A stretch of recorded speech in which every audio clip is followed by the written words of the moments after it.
Thank you for the introduction. Look, 20 years of loyalty, it's been a pretty wild ride. And that first initial baptism of fire when I actually had to come in and come up with a frequent flyer program in a heartbeat and do a whole lot of stuff that should have been done pre-launch, post-launch, because we just didn't have time, was pretty crazy. And so 20 years later, I've now found myself still doing loyalty after all these years. So what I want to do today, though, is talk to you a bit about a particular part of our loyalty program, which we're really excited about, and just to explain to you how that's working for us and why we think it's so interesting. But before I do that, maybe I'll just quickly explain who Qantas Loyalty is. A lot of you know of us as Qantas Frequent Flyer, the loyalty program that's been around since 1987. And that program's kind of had two major life stages. It had the pre-1987 phase, the pre-1987 to 2008 phase, and then the 2008 to now phase. So pre-2008, it was very much a frequent flyer program that looked after our most valuable flyers. From 2008, it became a coalition program, and it really widened into being a program for every consumer in Australia. Culminating really in the last wee while, where last year we had $1.2 billion in billings, which means that we now have a pretty successful diversified loyalty business that offers a whole range of different things. From the consumer loyalty side with the frequent flyer program, through to business loyalty with the recently launched Acquire program.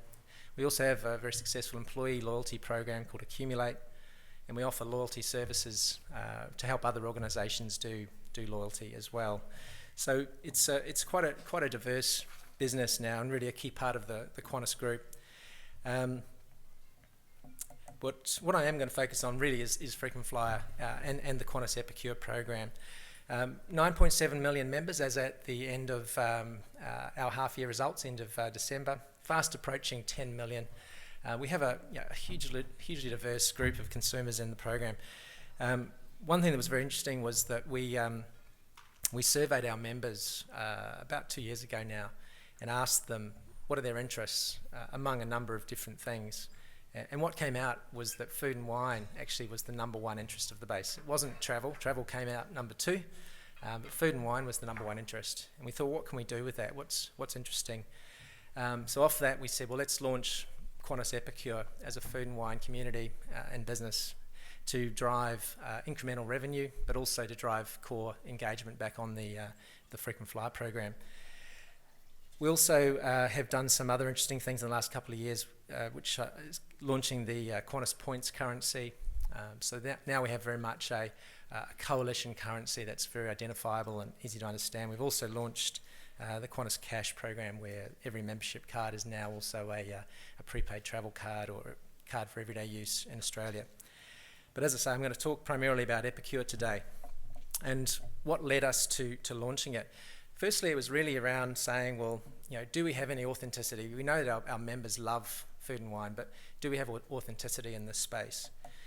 And what we found was that yes, we do. Now, for the last 6 or 7 years, we've consistently won this award, which is called the Cellar of the Sky, which means we have the number one cellar of any airline in the world in terms of quality of wine. And that's great, because it's primarily Australian produce, so we're really showcasing the very best of Australian food and wine. We have a wonderful wine panel, which consists of 3 of Australia's leading winemakers, Tom Carson, Vanya Cullen and Steve Pinnell.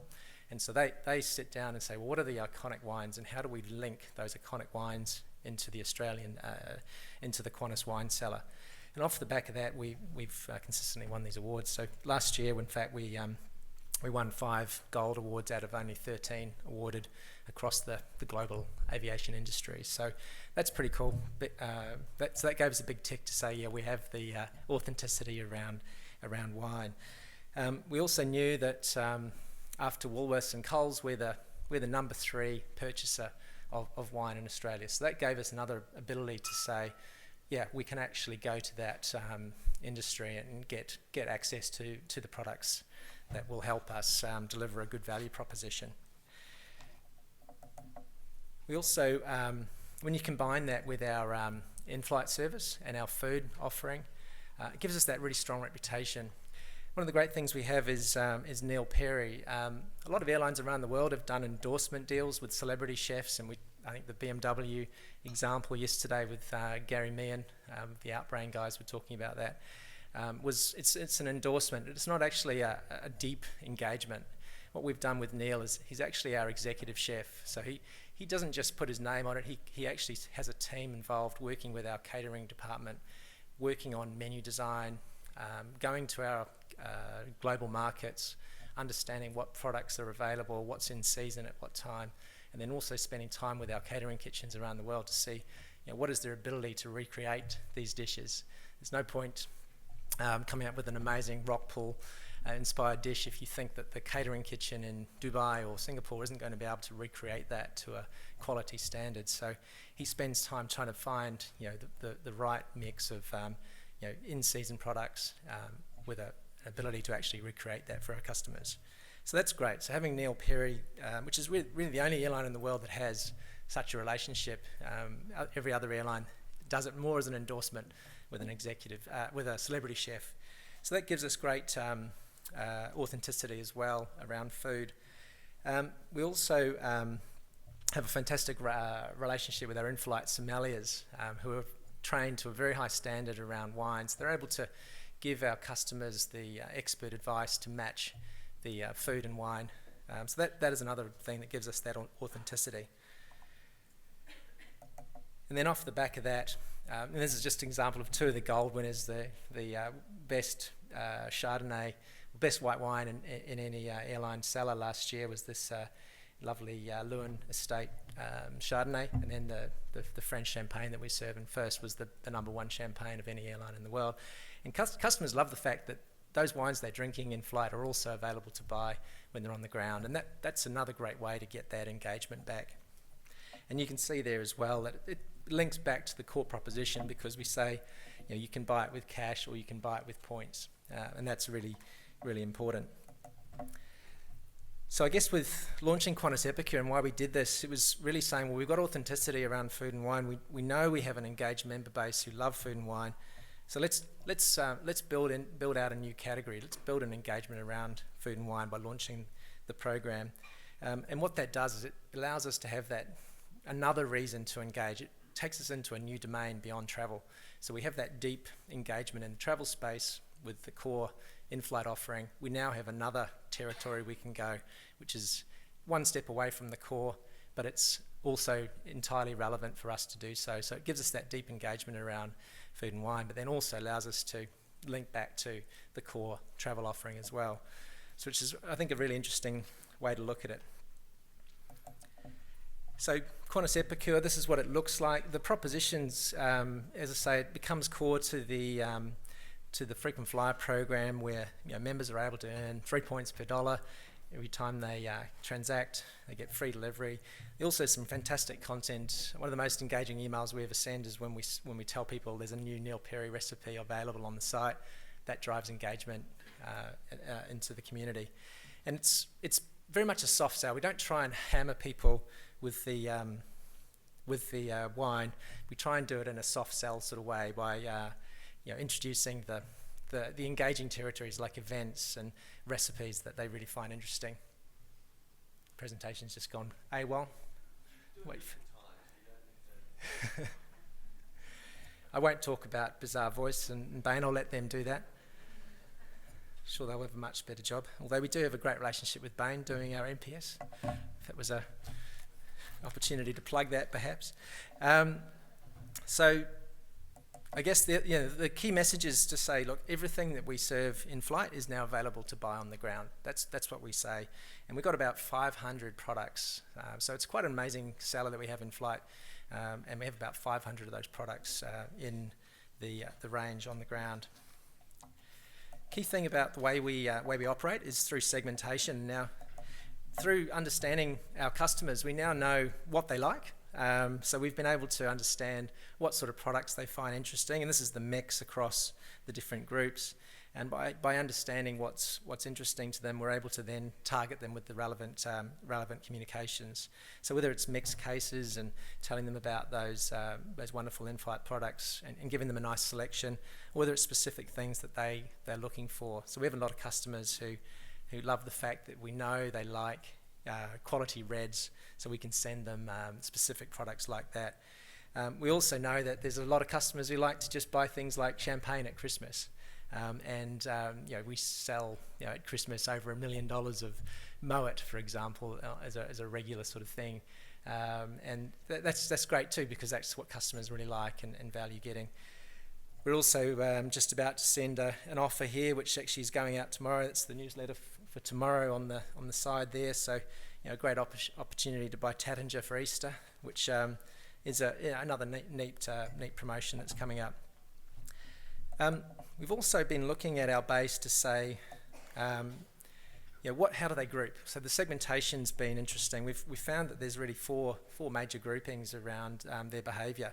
We have our big spenders who love to go in there regularly and buy the premium wine that we serve. So we have a lovely back stock of old Grange going back to 1968. So there's some wonderful products there that customers like to go and discover and buy. And that they tend to get, as I say, 63% average open rates on those emails, 24% click rates. So really high engagement, which is fantastic. And even down to the other groups, the price seekers, we get 51% open rates, 12% click rates. So that's driving really strong engagement into a new territory that we now have the right to play in, which then links back to deeper engagement in the core program as well. We also find that we consistently get a 5% e-commerce conversion rate too, so that's pretty strong from all the traffic that's coming to this site.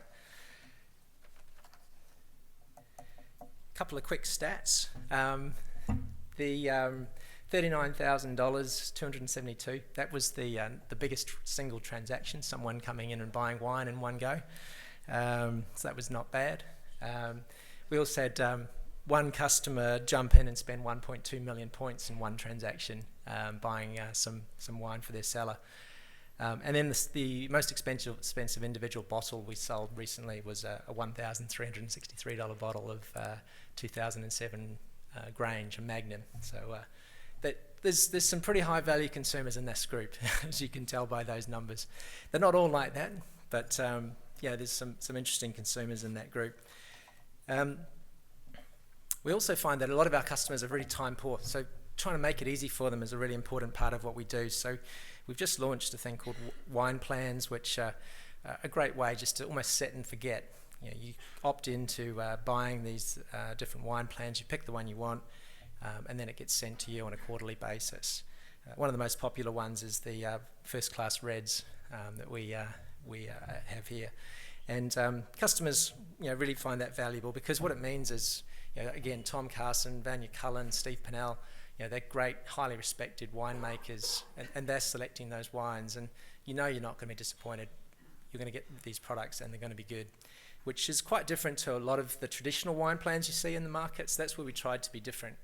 It was to say, look, let's make sure when you get this sent to your home, it's going to be good. You're not going to be disappointed, which is very core to the core Qantas proposition as well around quality.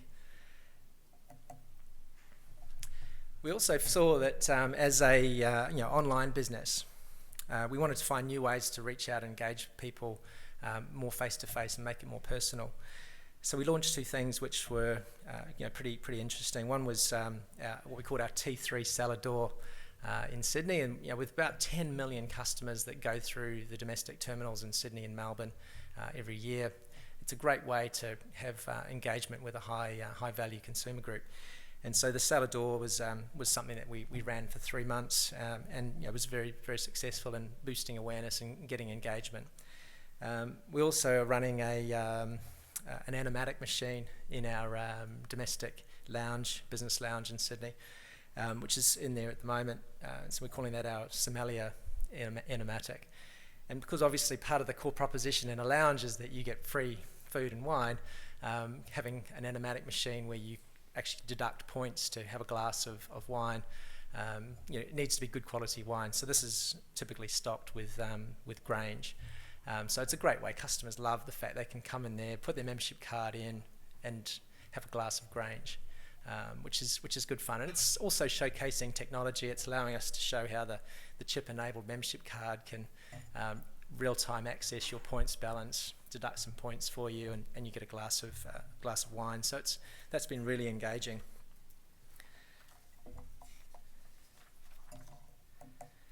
We also, just in the last couple of months, we realised that part of the whole proposition was it needed to be a really strong online experience for the customer. And so launching a new web platform in January with Hybris was a really key part of that as well. So, and what this allows us to do is to be really personalised. We can have different landing pages. We can also introduce things like retail at our point of sale in our terminals, so that customers are able to leverage those different contact channels. And that's another part of the deepening that ongoing engagement with those customers. The other things that we do are things like member wine panels. Members love to get involved, so we invite customers to come along and help us select products as well. So as well as the in-flight wine panel that choose wine for in-flight, we also have a member panel, and this is a great way to get that deep engagement. We have our winemakers come along and give them lessons on how to taste the different products, but also to help select products that they like as well that we can then sell. We also run over 50 events throughout the year, and those events are really great. They actually don't make money in and of themselves. They're really an engagement activity, and by having those events, whether it be a new release of a new product or at a great new restaurant that we've discovered, those sort of events are really priceless, and they're priced at a point where the customer can get some tremendous value. We don't make money off it, but they come along, they feel engaged, and that deepens the ties to the brand. We're also driving more and more social activation as well, getting people to, because food and wine, it's one of those things that's very timeless. People love to talk about all the time, and that's a great way to strengthen our relationship with our customers. So the interesting thing really in terms of outcomes is that when we look at our customers of Epicure and we compare it to the wider base, this is where it really gets interesting, because we're making money. We're making millions of dollars out of selling wine, and that's great. It's nice to have a new ancillary revenue stream, selling something different. But what it really is a way of deepening engagement and bringing that back to the core. So what we see is when we compare people who buy wine versus our other customer base, we see a 411% increase over non-buyers in terms of flight sales, which is huge, right? So 4 times the value when you're an Epicure customer versus a non-Epicure customer. We also see, because we run a coalition program and we have a whole range of partners, whether it be credit cards or iSelect as a great new partner, people like that in the program, what we see is when they engage in Epicure, we see that there's a 273% increase in terms of coalition engagement. So we see them engaging in other categories as well, which we know the more they engage across those different categories, the more sticky they become to us as well. And then also in terms of points sales, we sell more points, 1,000% more points. So it's a pretty strong improvement over the non-Epicure customer. So really what we're doing now is saying, how do we take the fact that food and wine has been such a really strong area for us, and then start looking at the next interest group and say, well, how do we find other categories that we can deepen engagement, have a direct benefit around ancillary from that category, but also use it as a way of having another domain that we're entering into that brings deeper engagement back to the core. So that's very much what we're doing, and I think it's really interesting for everyone here to think about, is to say, well, how can you think about other sectors that are maybe not your core traditional strength, but how do you go to something that's related or not too far unrelated, that you can deepen engagement, which then can bring back to your core indirectly. And that's very much what we're trying to do with this this type of program.